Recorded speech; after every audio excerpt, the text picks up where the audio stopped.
Am I live yet? Yeah. Morning.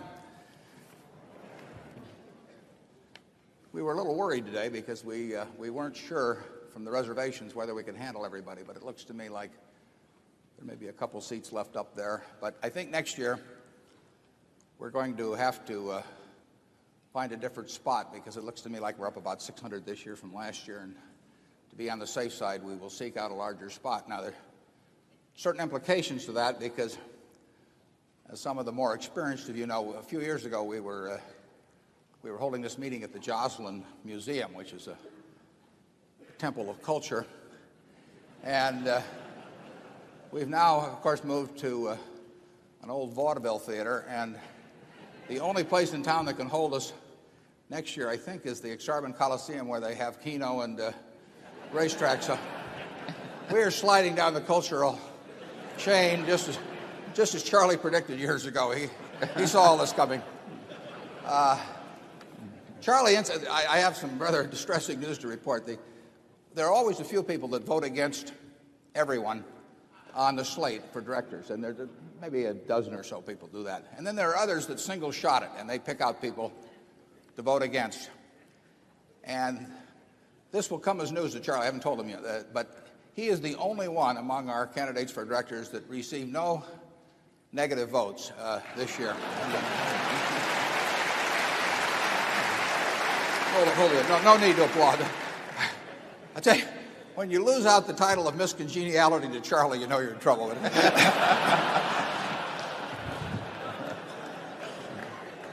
Now, I'd like to tell you a little bit how we'll run this. We will have the business meeting in a hurry with the cooperation of all of you, and then we will introduce our managers who are here, and then we will have a Q&A period. We will run that until 12 o'clock, at which point we'll break. And then at 12:15, if the hardcore want to stick around, we will have another hour or so until about 1:15 of questions. So you're free to leave, of course, any time. And I've pointed out in the past that it's much better form if you leave while Charlie is talking rather than when I'm talking. But feel free any time. But if you're panicked and you're worried about being conspicuous by leaving, you will be able to leave at noon. We will have buses out front that will take you to the hotels or the airport, or to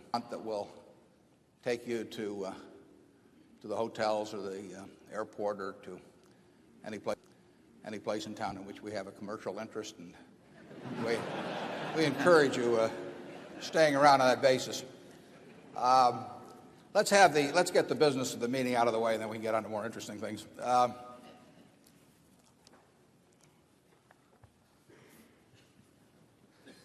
I will first introduce the Berkshire Hathaway directors that are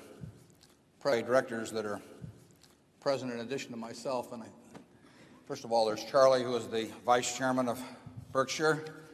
And if the rest of you will stand, we have Susan T. Buffett,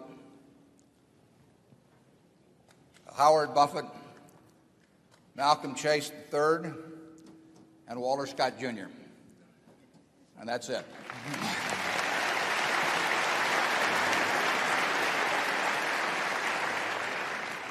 Also with us today are partners in the firm of Deloitte & Touche, our auditors, Mr. Ron Burgess and Mr. Craig Christensen. They are available to respond to appropriate questions you might have concerning their firm's audit of the accounts of Berkshire. Mr. Forrest Crutter is Secretary of Berkshire. He will make a written record of the proceedings. Mr. Robert M. Fitzsimmons has been appointed Inspector of Election at this meeting. He will certify to the count of votes cast in the election for directors. The named proxy holders for this meeting are Walter Scott Jr. and Mark D. Hamburg.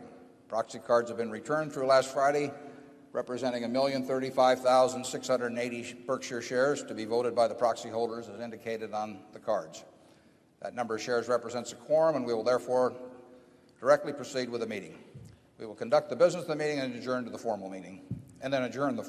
After that, we will entertain questions that you might have. For the minutes of the last meeting of shareholders, I recognize Mr. Walter Scott Jr., who will place a motion before the meeting. I move that the reading of the minutes of the last meeting of the shareholders be dispensed with. Do I hear a second?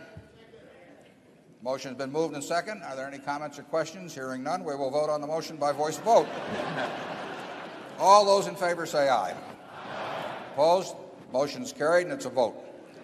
Does the Secretary have a report of the number of Berkshire shares outstanding entitled to vote and represented at the meeting? Yes, I do. As indicated in the proxy statement that accompanied the notice of this meeting that was sent by first-class mail to all shareholders of record on March 8, 1994, being the record date for this meeting, there were 1,177,750 shares of Berkshire common stock outstanding, with each share entitled to one vote on motions considered at the meeting.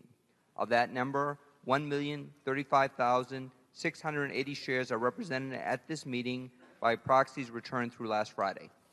Thank you. We will proceed to elect directors.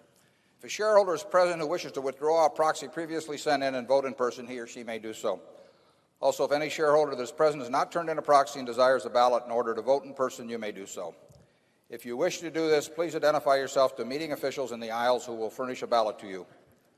With those persons desiring ballots, please identify themselves so that we may distribute them. Just raise your hand. Okay. I now recognize Mr. Walter Scott, Jr. to place a motion before the meeting with respect to election of directors. I move that Warren Buffett, Susan Buffett, Howard Buffett, Malcolm Chase, Charles Munger, and Walter Scott be elected as directors. Is there a second? It's been moved and seconded that Warren E. Buffett, Susan T. Buffett, Howard G. Buffett, Malcolm G. Chase III, Charles T. Munger, and Walter Scott, Jr. be elected as directors. Are there any other nominations? Is there any discussion? Motion and nominations are ready to be acted upon. If there are any shareholders voting in person, that they should now mark their ballots and allow the ballots to be delivered to the Inspector of Elections. Seeing none, would the proxy holders please also submit to the Inspector of Elections the ballot voting the proxies in accordance with the instructions they have received. Mr. Fitzsimmons, when you're ready, you may give your report. My report is ready. The ballot of the proxy holders received through last Friday cast not less than 1,035,407 votes for each nominee. That number far exceeds the majority of the number of all shares outstanding, and a more precise count cannot change the results of the election. However, the certification required by Delaware law regarding the precise count of the votes, including the votes cast in person at this meeting, will be given to the Secretary to be placed with the minutes of this meeting. Thank you, Mr. Fitzsimmons. Warren E. Buffett, Susan T. Buffett, Howard G. Buffett, Malcolm G. Chase III, Charles T. Munger, and Walter Scott, Jr. have been elected as directors. Does anyone have any further business to come before this meeting before we adjourn? If not, I recognize Mr. Walter Scott, Jr. to place a motion before the meeting. I move the meeting be adjourned. If not, I recognize Mr. Walter Scott, Jr. to place a motion before the meeting. I move the meeting be adjourned. Second? Motion adjourned has been made and second. We will second. Motion adjourned has been made and second. We will vote by voice. Is there any discussion? If not, all in favor say aye. Opposed say no. The meeting's adjourned.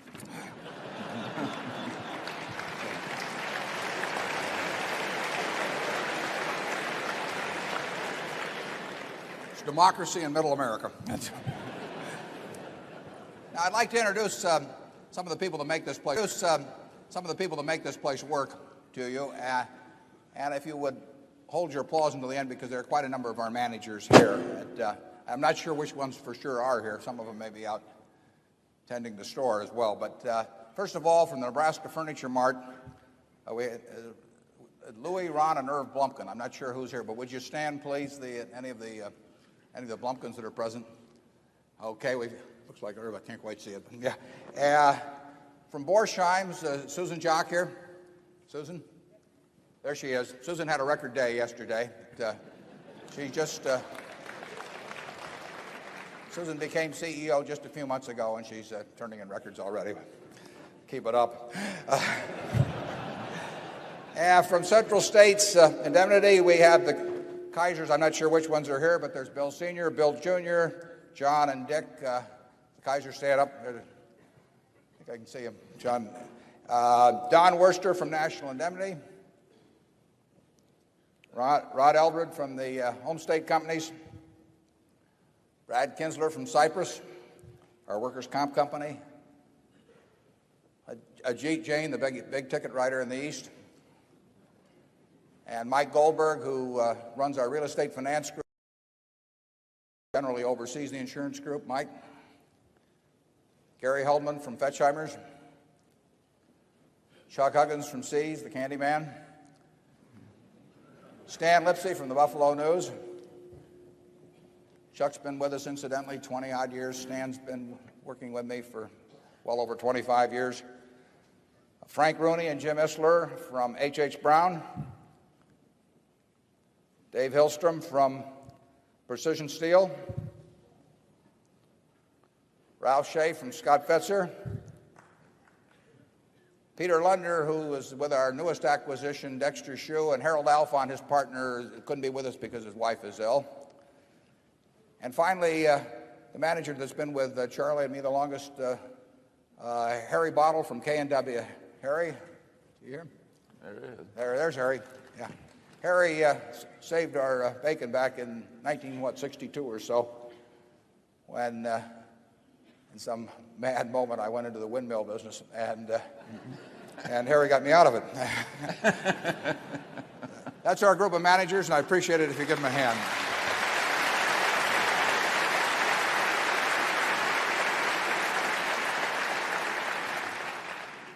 I have one piece of good news about next year for you, in addition to moving to larger quarters.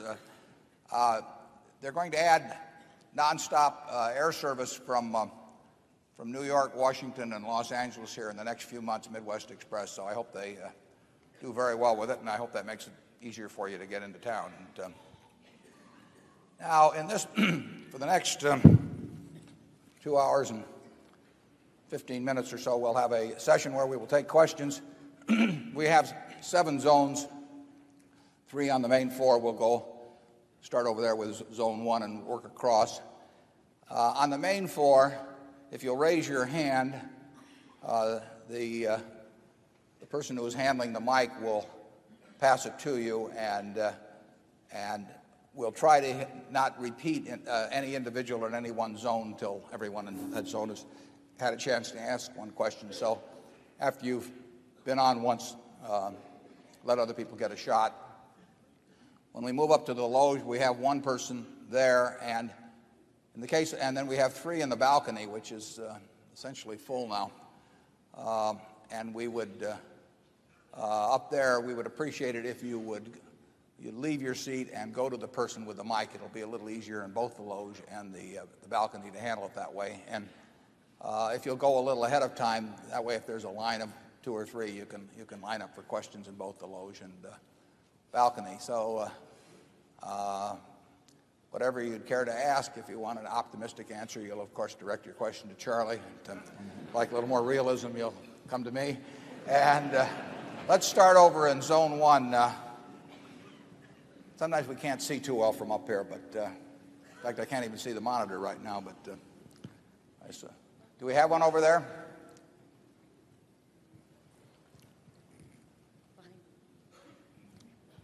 And if you'll identify yourself by name and your hometown, we'd appreciate it. My name is Michael Mullen from Omaha. Would you comment on the use of derivatives? I noticed Dell Computer stock was off 2.5 points Friday with the loss in derivatives. The question is about derivatives. We have in this room the author of the best thing you can read on that.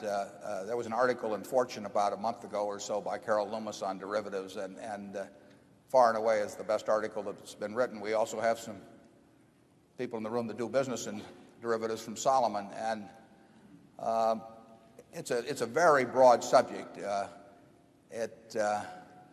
As we said last year, I think someone asked what might be the big financial story of the 90s, and we said we obviously don't know, but that if we had to pick a topic, that it could well be derivatives, because they lend themselves to the use of unusual amounts of leverage, and they are sometimes not completely understood by the people involved. And anytime you combine ignorance and borrowed money, you can get some pretty interesting consequences, and particularly when the numbers get big. And you've seen that, of course, recently with the recent Procter & Gamble announcement. Now, I don't know the details of the P&G derivatives, but I understand, at least from that what started out as interest rate swaps ended up with P&G writing puts on large quantities of U.S. and I think one other country's bonds. And anytime you go from selling soap to writing puts on bonds, you've made a big jump. And the ability to borrow enormous amounts of money, combined with the chance to get either very rich or very poor very quickly, has historically been a recipe for trouble at some point. And derivatives are not going to go away. They serve useful purposes and all of that, but I'm just saying that it has that potential. And we've seen a little bit of that. I can't think of anything that we've done that would... Do you think of anything we do that approaches derivatives, Charlie? Directly? No. No. Yeah. I may have to cut him off if he talks too long.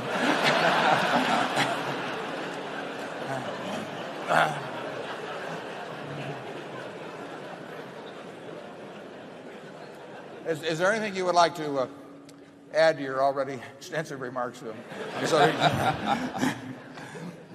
No. Okay. In that case, we'll go to zone 2.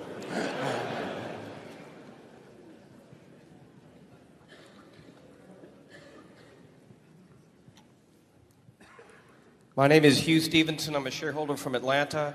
My question involves the company's investment in the stock of Cap Cities. It's been my understanding in the past that that was regarded as one of the 4, quote-unquote, permanent holdings of the company. So I was a little bit confused by the disposition of 1 million shares. Could you clarify that? Was my previous understanding incorrect, or has there been some change, or is there a third possibility? Well, we have classified the Washington Post Company and Cap Cities and Geico and Coke in the category of permanent holdings. But in the case of 3 of those 4, the Washington Post Company, I don't know, maybe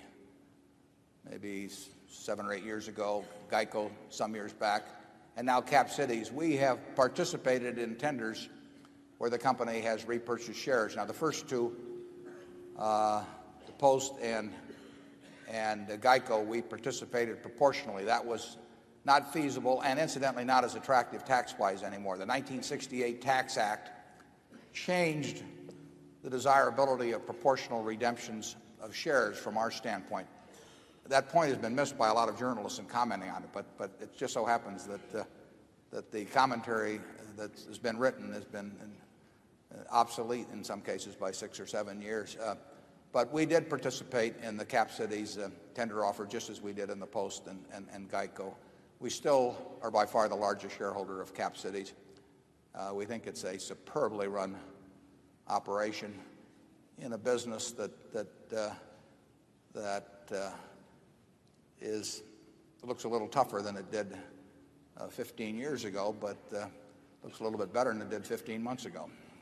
Charlie, you have anything on? No. He's thinking it over now, though, before. Zone 3.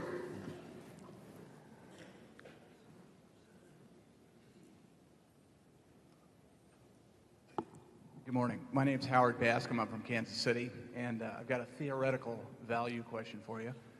If you were to buy a business and you bought it at its intrinsic value, what's the minimum after-tax free cash flow yield you'd need to get?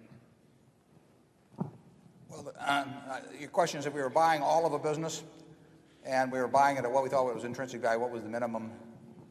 Correct. Present earning power, or what the minimum discount rate of future streams? No, what's the minimum current after-tax free cash flow yield you'd need to get? We could conceivably buy a business. I don't think we would be likely to, but we could conceivably buy a business that had no current after-tax cash flow, but we would have to think it had a tremendous future. But we would not find, obviously, the current figures, particularly in the kind of businesses we buy, tend to be representative, we think, of what's going to happen in the future. But that would not necessarily have to be the case.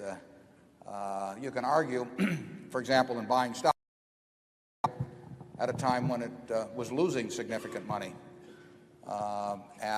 We didn't expect it to continue to lose significant money, but if we think the present value of the future earning power is attractive enough compared to the purchase price, we would not be overwhelmed by what the first year's figure would be. Charlie, you want to add to that? Yeah, well, we don't care what we report in the first year or two of after buying anything.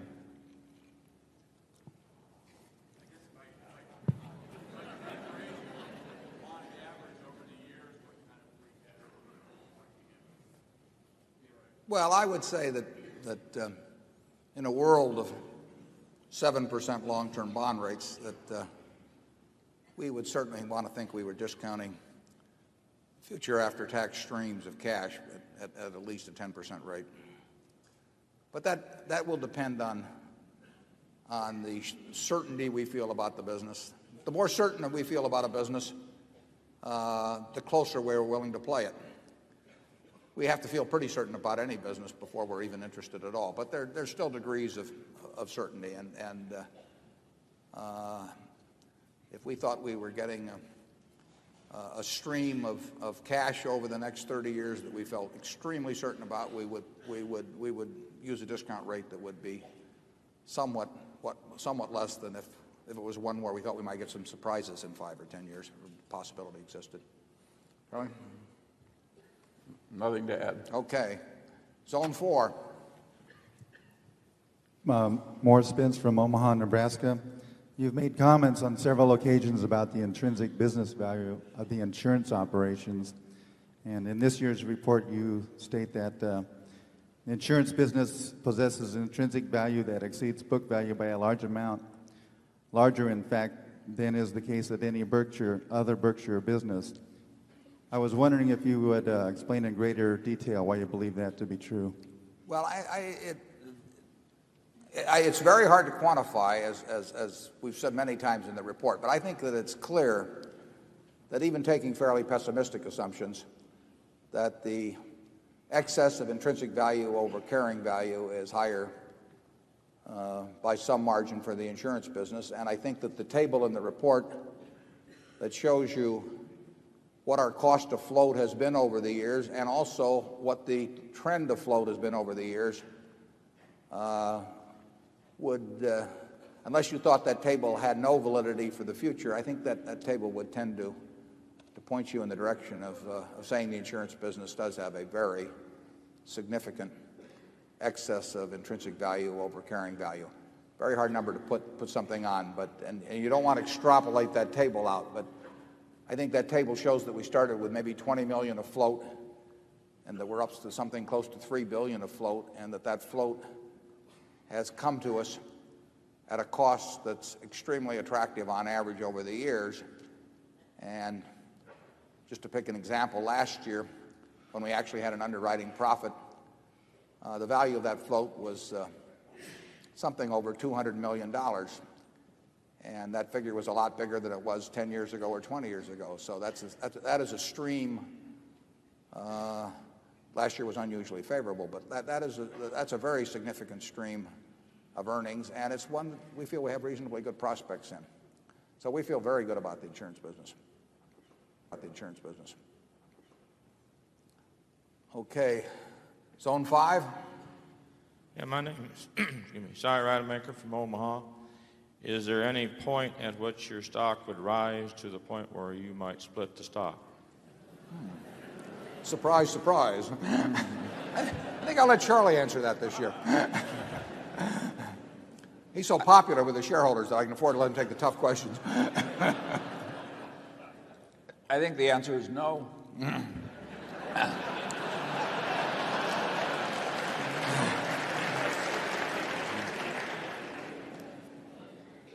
I think the idea of carving ownerships in an enterprise into little tiny $20 pieces is almost insane. I mean, it's quite inefficient to service a $20 account, and I don't see why there shouldn't be a minimum as a condition of joining some enterprise. Certainly we'd all feel that way in a private enterprise. Yeah, we would not carve it up in $20 units. We find it very, it's interesting because every company finds a way to fill up its common shareholder list, and you can start with the A's and work through to the Z's, and every company in the New York Stock Exchange, one way or another, has attracted some constituency of shareholders. And frankly, we can't imagine a better constituency than is in this room. I mean, we don't think we can improve on this group, and we followed certain policies that we think attracted certain types of shareholders and actually pushed away others, and that is part of our eugenics program here at Berkshire. Yeah, just look around this room, and as you mingle with one another, this is a very outstanding group of people, and why would anybody want a different kind of a group? Yeah, if we follow some policies that cause a whole bunch of people to buy Berkshire for the wrong reason, the only way they can buy it is to replace somebody in this room or in this larger metaphorical room of shareholders that we have. So someone in one of these seats gets up and somebody else walks in. The question is, do we have a better audience? I don't think so. So I think that I think Charlie said it very well. Zone 6.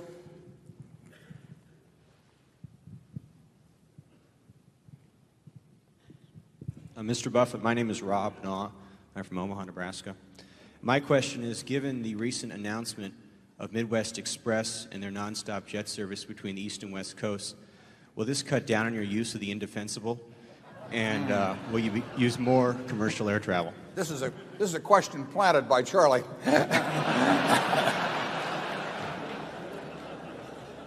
I think you should know. I take it to the drugstore at the moment, and it's just a question when I start sleeping in it at the hangar. Nothing will cut back on the indefensible. It's being painted right now, but I told him to make it last a long time.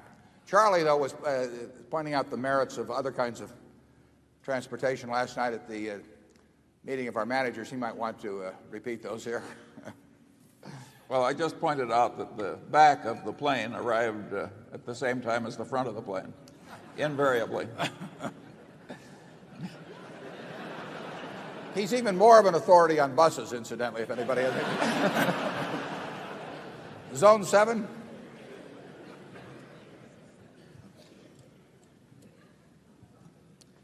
Mr. Buffett, my name's Alan Maxwell from Omaha. I've got two questions. What is your next goal in life now that you're the richest man in the country? That's easy. It's to be the oldest man in the country.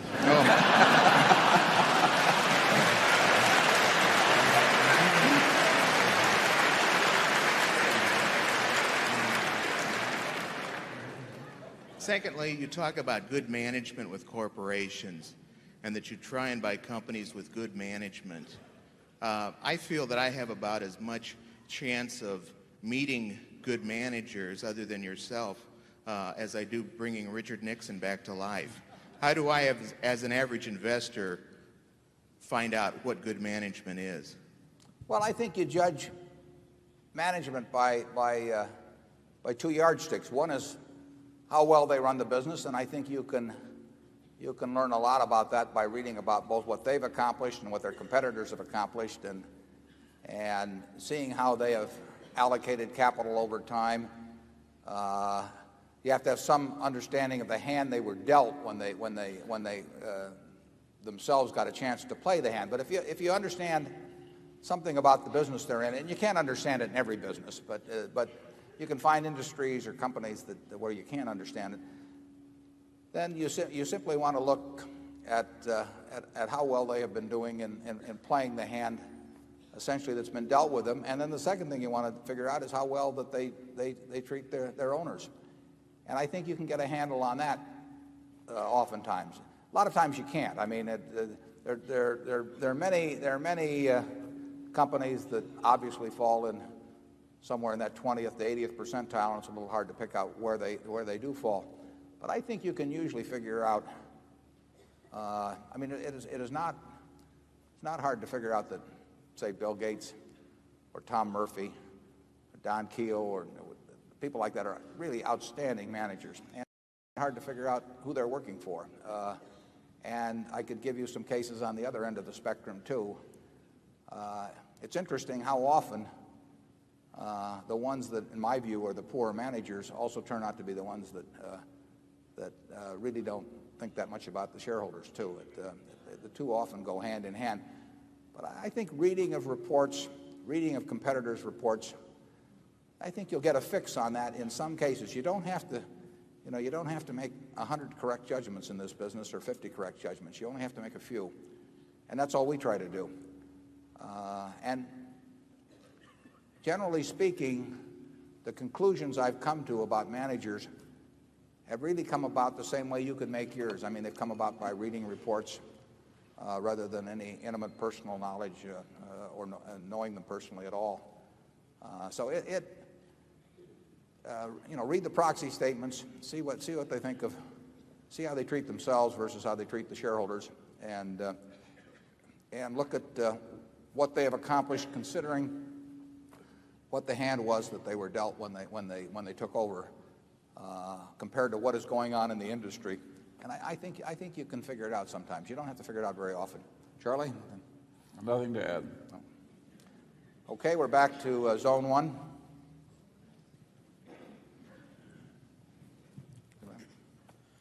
Hi there. My name is Lee. I'm from Palo Alto, California.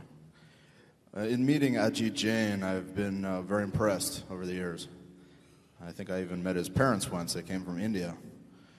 Please comment on your deepest impressions of his personality and managerial skills, and also how you go about exactly keeping somebody with such fine skills within the fold.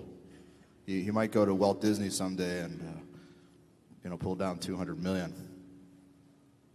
Well, if he gets offered $200 million, we may not compete too vigorously at that level. We basically try to run a business so that Charlie and I have two jobs. We have to identify and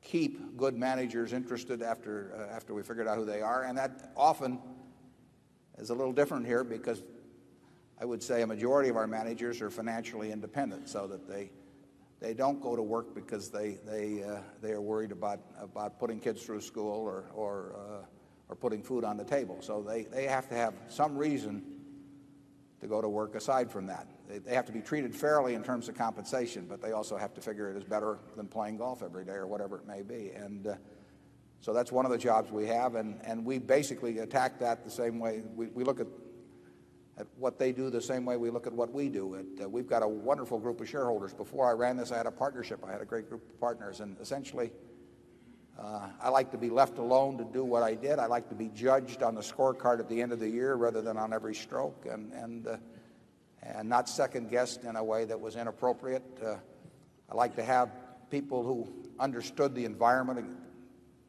in which I was operating. And so the important thing we do with managers generally is to find the 400 hitters and then not tell them how to swing, as I put in the report. Second thing we do is allocate capital. And aside from that, we play bridge. It's pretty much what happens at Berkshire. So with any of the managers you might name here,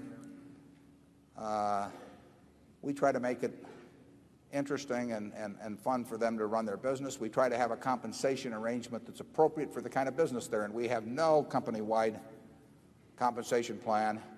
We wouldn't dream of having some compensation expert or consultant come in and screw it up. We try to. Some businesses require a lot of capital that we're in. Some require no capital. Some are easy businesses where good profit margins are a cinch to come by, but we're really paying for the extra beyond that. Some are very tough businesses to make money in. And it would be crazy to have some huge framework that we tried to place everybody in that where one size would fit all. People generally are compensated relating in some manner that relates to how their business does, as opposed to, there's no reason to pay anybody based on how Berkshire does. because no one has responsibility for Berkshire except for Charlie and me. And we try to make them responsible for their own units, compensated based on how those units do. We try to understand the businesses they're in, so we know what the difference between a good performance and a bad performance. And that's how we work with people. We've had terrific luck over the years in retaining the managers that we wanted to retain, and it's I think largely it's because, particularly if they sell us a business, that to a great extent the next day they're running it just as they were the day before, and they're having as much fun running their business as I have running Berkshire. Charlie? Well, I've got nothing to add, but I think it's that concept of treating the other fellow the way you'd like to be treated if the roles were reversed. It's so simple when you stop to think about it, but it's a rare evening when Ajit and Warren aren't talking once on the phone. It's more than a business relationship. At least it seems that way to me. Yeah, well, it is. Stay that way, too. And by the way, we like our businesses, our relationships to be more than a business relationship. Charlie and I are very far. We basically, it's a luxury, but it's a luxury that we should try to nurture. We get to work with people we like, and it makes life a lot simpler. It probably helps on that goal of being the oldest living American, too. Yeah, and we tend to like people we admire.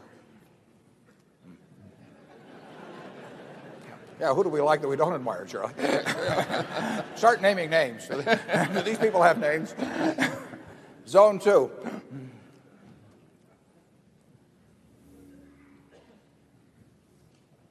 My name is Peter Bevelin from Sweden. How do you perceive Guinness long-term economics growth-wise? Fitz, is that? Would you repeat that, Fitz? Was it what firm growth-wise? Guinness. Oh, Guinness.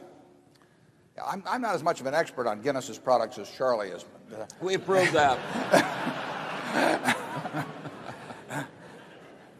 You didn't hear him. He said I proved that. I made the decision to buy Guinness, and Guinness is down somewhat from.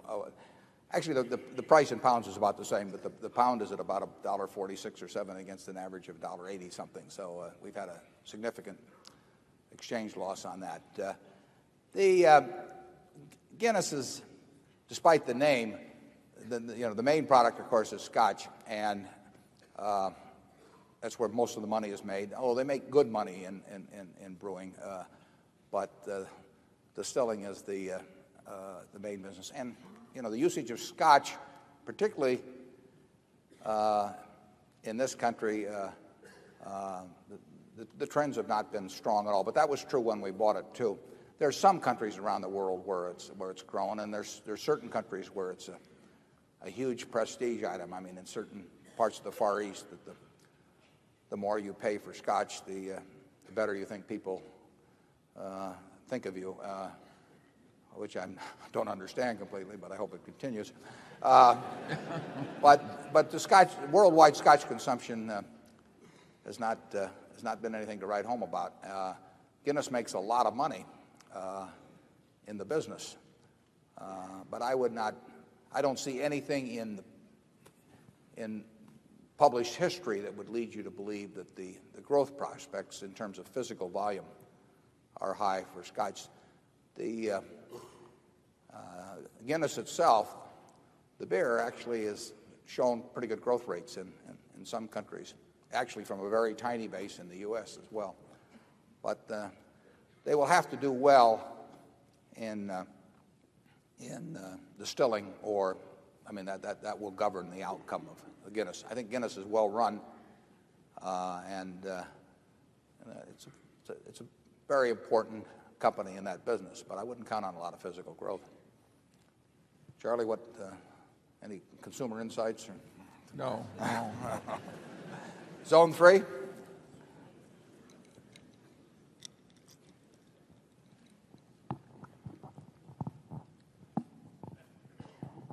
Mr. Buffett. My name is Arthur Collius from Canton, Massachusetts.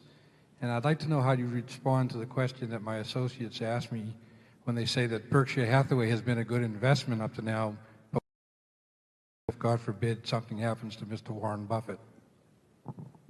Well, I'm glad you didn't say Charlie Munger. Now, Berkshire will do just fine. We've got a wonderful group of businesses. I've told you the two things I do in life, and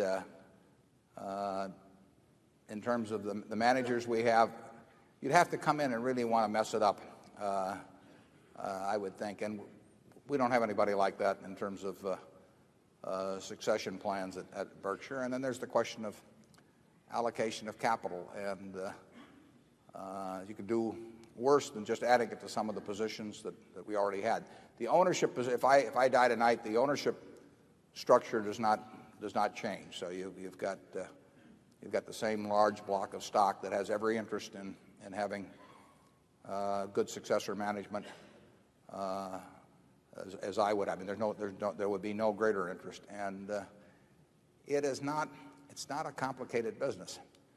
I mean, you ought to worry more about, if you own Microsoft, about Bill Gates, I think, or something of the sort. But this place is, we've got a group down here that are running these. You didn't see me out at Borsheim selling any jewelry the other day. I mean, that's somebody else's job. So it's not very complicated. Incidentally, I think I'm in pretty good health. I mean, this stuff will do wonders for you if you'll just try it. Charlie, do you want to add anything? Yeah, I think the prospects of Berkshire would be diminished, obviously diminished, if Warren were to drop off tomorrow morning. But it would still be one hell of a company, and I think it would still do quite well. I used to do legal work when I was young for Charlie Skouras. I heard him once say, my business, which was movie theaters like this one, was off 25% last year, and last year was off 25% from the year before, and that was off 25% from the year before. And then he pounded the table and he'd say, but it's still one hell of a business. It's not a formula we want to test, No.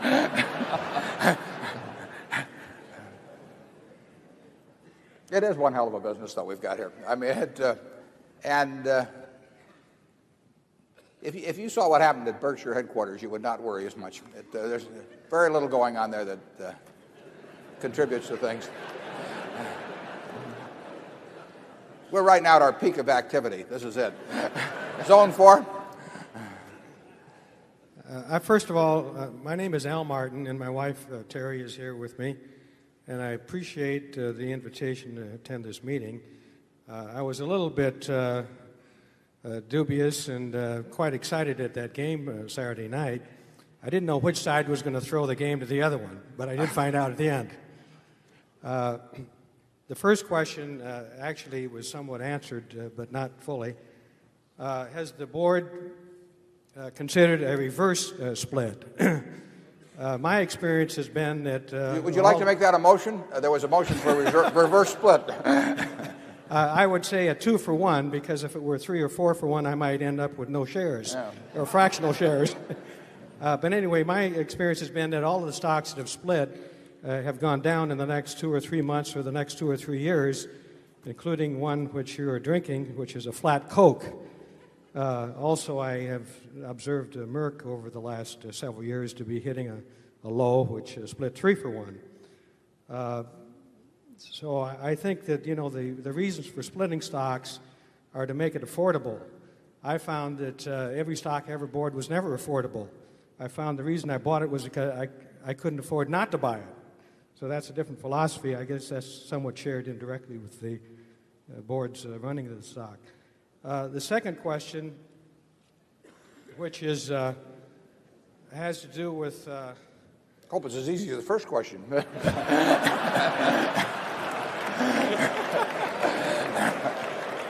I didn't want to wait for an answer to the first question for that reason, because it could be complicated and confusing and so forth. The second question has to do with could the board consider looking into a commodity broker or a lawyer or both that could take action similar to Hillary Clinton's? I think, making your net worth go up by a factor of 5 overnight is more than enticing. Some of us might even want to wait for 10 months to get 100 to 1 return on the money. Well, I want to say 530% in one day.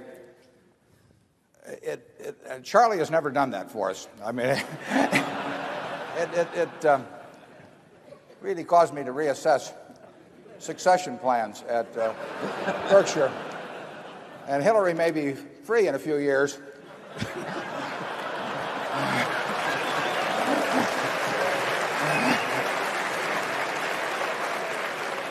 I hope you're applauding over her coming to Berkshire, not being free, but I'll leave that up there. Okay, that was their second question. Huh? That was my second question. Of course, in my experience, it's been that most of us have thought through this situation, and I guess it's pretty speculative, but I found out that the rules and laws that are made for trading are interpreted rather than enforced, and I think that applied to this particular case. So let's go on to the third question. All right. They're getting easier. This one is real easy. My wife was a collector of blue chip stamps for many, many years, and she bought some stamps with her. What should she do with them? Well, we can give you a definitive answer to that. Charlie and I entered this trading stamp business to apply our wizardry to it in, 1969 or so, Charlie? Yes. We were doing what then, about 110 million? No, it went up to 120. Okay, and then we arrived on the scene, and we're going to do what, about 400,000 this year? Yes. Yeah. That shows you what can be done when your management gets active. We have presided over a decline of 99.5%. Yeah. But we're waiting for a bounce. And I would say this. The trading stamp business, as those of you who followed it all know, it only works because of the float. I mean, a very, very high percentage of the stamps in the 60s were cashed in. We have some years that we've gotten up to 99%, I believe, we sampled the returns because they were given out in such quantity. But our advice to anyone who has stamps is to save them because they're going to be collector's items, and besides, if you bring them to us, we have to give you merchandise for them. So tell her to keep them. They'll do nothing but gain in value over years. Going back incidentally, you're to point on the split. Going back incidentally, you're to point on the split. I think most people think that the stock would sell for more money split. We wouldn't necessarily think that. I think most people think that the stock would sell for more money split. We wouldn't necessarily think that was advisable in the first place, but in the second place, we don't think it would necessarily be true over a period of time. We think our stock is more likely to be rationally priced over time following the present policies than if we were to split it in some major way. And we don't think the average price would necessarily be higher. We think that the volatility would probably be somewhat greater. And we see no way that volatility helps our shareholders as a group. Zone 5. I am Peg Gallagher from Omaha. Mr. Buffett, are you interested in influencing Mr. Greenspan at the Fed to stop raising interest rates? Well, I wouldn't have any influence with him. He was on the board of Cap City some years ago, and I know him a bit, but I don't think anyone would have any influence with Mr. Greenspan on that point. But I generally think that his actions have been quite sound during his period as Fed chief. I mean, it's part of the job of the Fed, as Mr. Martin said many years ago, is to take away the punch bowl at the party occasionally. And that's a very difficult policy to quantify, working with markets day by day. And of course, it's always been the job of the Fed basically to lean against the wind, which of course means if the wind changes, you fall flat on your face, but that's another question. But I think what he has done has probably been somewhat appropriate. I think he's probably been surprised a little bit as to what has happened with long-term rates as he's nudged up short-term rates. I think he was hoping that, this is just a guess on my part, that action sort of early in the cycle on the short-term rate front might make people feel more confident about the longer term rates, and therefore that the yield curve would flatten some. I don't know that. And he may have been a little surprised on that. But it's not an easy job he has, so I would not second guess him myself. Charlie, how do you feel about him? Fine. Greenspan is safe. Zone 6. Mr. Buffett, I'm Lee Miller from St. Louis. There was an article in the April 18th Barron's that attempted to calculate the value behind each Berkshire Hathaway share. I'm sure you have some views on that, and I'd be very interested in your perspective on that issue. Yeah, there was an article about a week or so ago in Barron's. The same fellow wrote an article about 4 years ago, reaching pretty much the same conclusion, and I hope he hasn't been short in between. But I would say this: it is not the way I would calculate the intrinsic value of Berkshire. But everyone in securities markets makes choices on that. Every day somebody sells a few shares of Berkshire and someone buys, and they are probably coming to differing opinions about valuation. I would say that I found it strange that apparently he forgot we were in the insurance business, but that's not total. It really doesn't make any difference. I mean, we don't pay any attention to what people say about Coca-Cola stock or Gillette stock or any of those things. I mean, on any given day, 2 million shares of Coca-Cola may trade. That's a lot of people selling, a lot of people buying it. If you talk to one person, you'd hear one thing, and talk to another.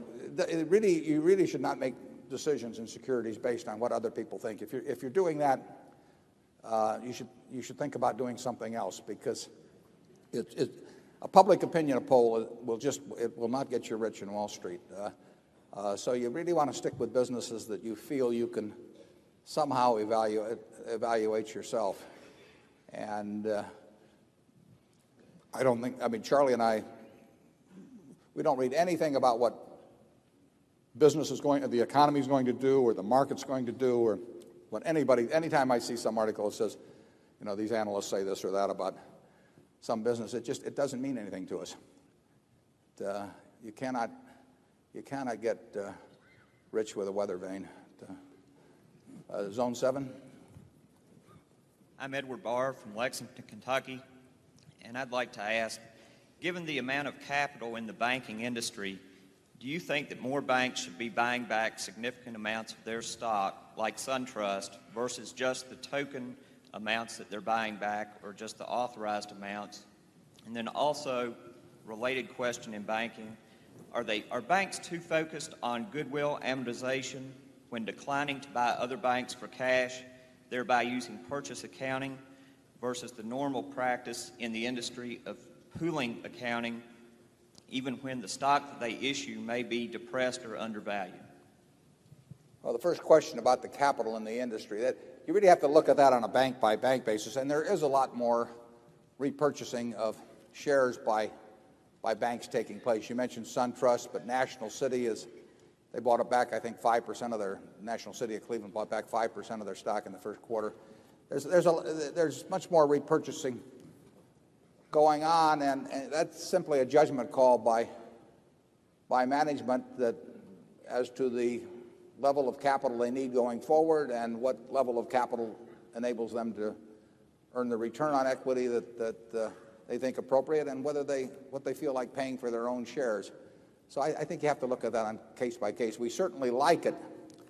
If we were to own a bank, we would, or own shares in a bank, we would like the idea of the bank repurchasing its stock at a price that we thought was attractive. We would think that they probably knew more about their own bank than some other bank they were going to buy, and that if the numbers are right, it's an attractive way to use capital. Your second question about goodwill amortization and purchase accounting versus pooling, we care not. At Berkshire, it absolutely makes no difference to us what accounting treatment we get on something. We are interested in the economics of a transaction. Some banks, some businesses generally, most businesses perhaps, prefer pooling because they don't like to take a goodwill amortization charge. We think our shareholders are smart enough, particularly if we make it clear to them the accounting consequences. We think they're smart enough to look through to the economic reality of what Berkshire's businesses are all about. And I think that some managements sell short their own ownership group by doing various kinds of financial acrobatics in order to have the charges come in a certain way rather than, as you point out, often they might be better off buying for cash rather than their own stock as currency, but they may prefer to use their own stock because they avoid goodwill charges. We've written a few things on goodwill in the past, in past annual reports that might get to that subject. We don't care what accounting. We sort of rewrite the accounting for any business that we're looking at, because in our heads we want to have, in effect, a standardized way of looking at businesses. And if one company goes through pooling transactions and another goes through purchase transactions, we're going to recast them in our own minds so that there's comparability. Charlie? Yeah, the published accounting results are in accordance with standard convention, and they're a place to start economic analysis. The figures are frequently quite silly on a functional basis. I'm not criticizing accounting conventions except for some. Yeah. But I think it's just a place to start thinking about economic reality. By their nature, they can't tie perfectly. They can't even tie very well to economic reality. We regard it as a negative when we find a management that's preoccupied with accounting considerations, but we find it so frequent that we can't afford to use it as a total exclusionary factor. It really surprises me how many managements focus on accounting and the time they spend on it. It's really unproductive. If you find a management that doesn't care about the accounting but does explain to you in clear terms what's going on, I think you should regard that as a plus in owning a security. Zone 1.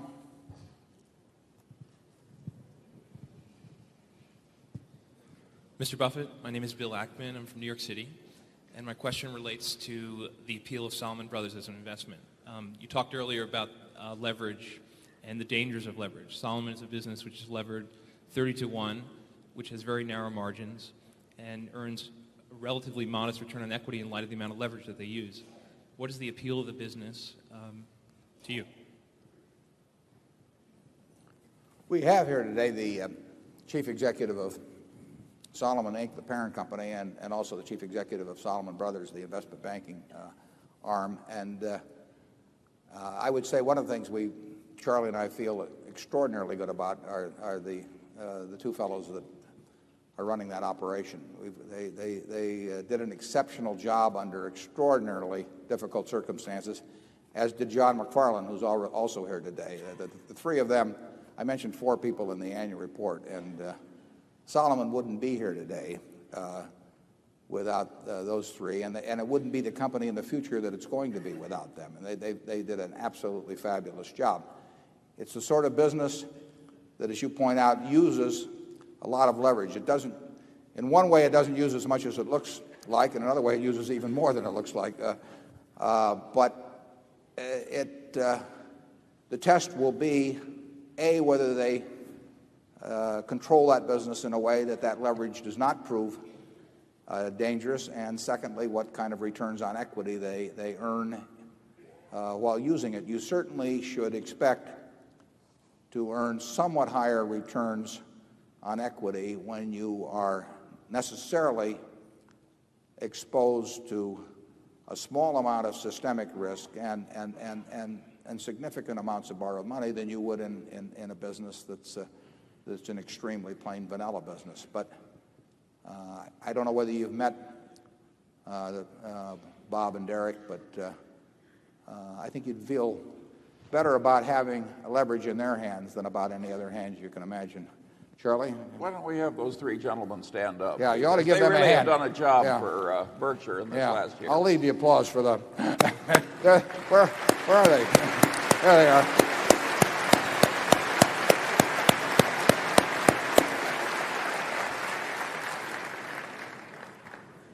I mentioned this before, but it's worth mentioning again. Derek took on the job of being the operating head of Salomon Brothers on August 18th, 1991. He didn't know he couldn't know what he was getting into exactly. 2 months later or 3 months later, we never had a conversation about compensation. He did not ask me for Berkshire or my guarantee for indemnification because he was walking into unknown legal problems we didn't know what we would finally uncover. And he worked incredible hours to keep that place together, which was not easy. Bob Denham, I called, I guess on the 23rd or so, I called him